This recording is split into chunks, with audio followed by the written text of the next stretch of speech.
Good morning to all of you.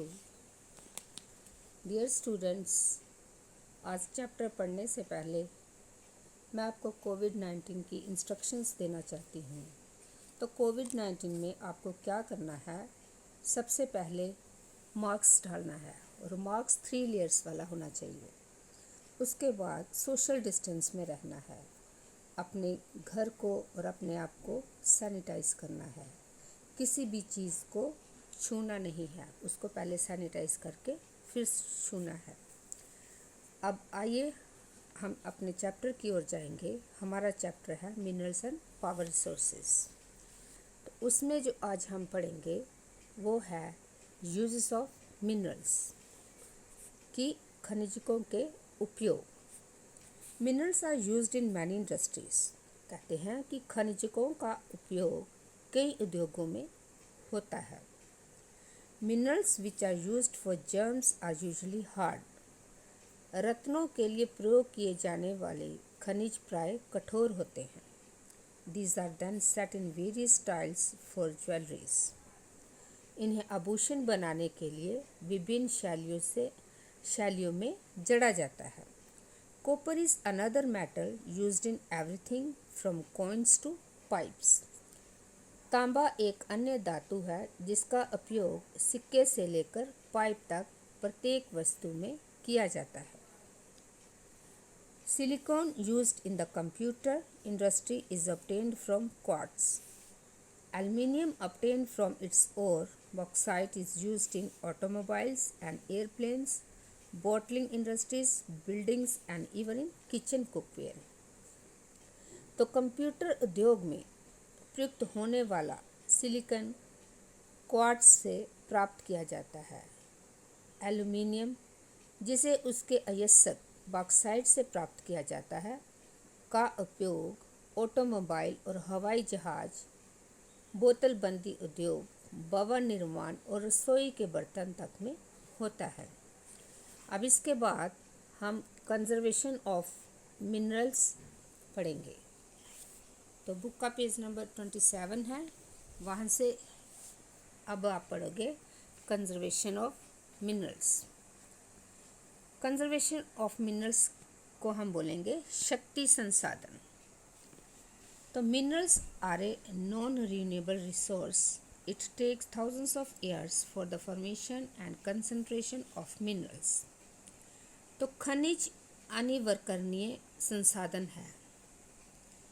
खनिजों के निर्माण और संचय में हजारों वर्ष लगते हैं।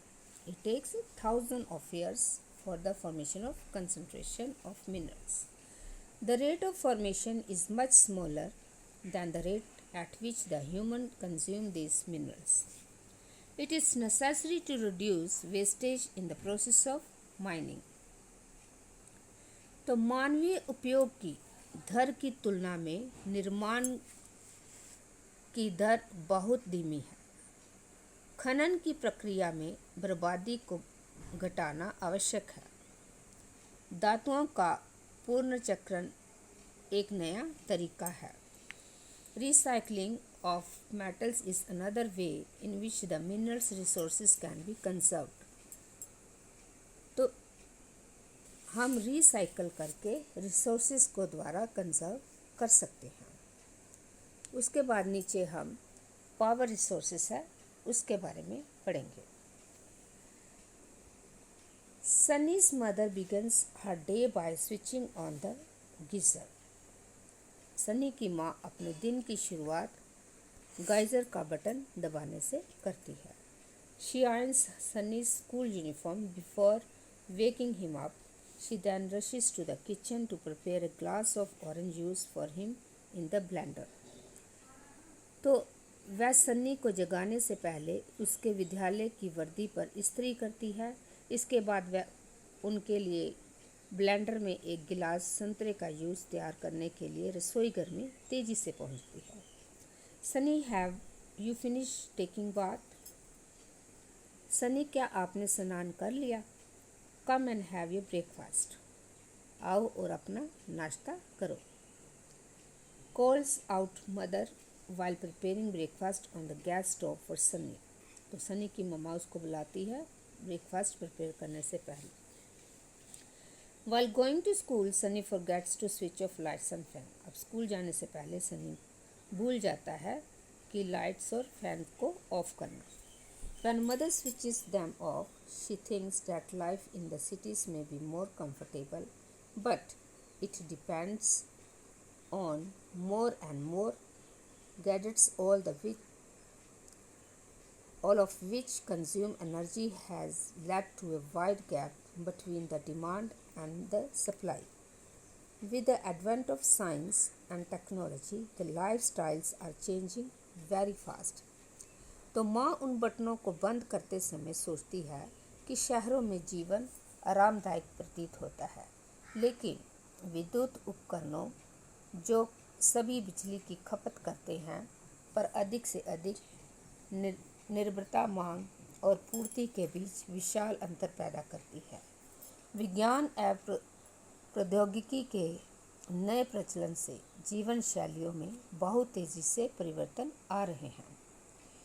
Power or energy plays a vital role in our lives. We also need power for industries, agriculture, transport, communication, and defense. Power resources may be broadly categorized as conventional and non-conventional resources. तो शक्ति अथवा ऊर्जा हमारे जीवन में बहुत महत्वपूर्ण भूमिका निभाते हैं। हमें उद्योग, कृषि, परिवहन, संचार और प्रतिरक्षा के लिए भी शक्ति की आवश्यकता होती है। ऊर्जा संसाधनों को विस्तृत रूप से परंपरागत और गैर परंपरागत संसाधनों में वर्गीकरण किया जा सकता है। तो डियर स्टूडेंट्स, आज हमने uses of minerals, conservation of minerals and power resources के बारे में पढ़ा है। तो कल हम जो पढ़ेंगे वो होगा कन्वेंशनल रिसोर्सेज। तो आप अपनी बुक का पेज नंबर 26 और 27 एक बार फिर से पढ़ेंगे। Thank you and have a nice day.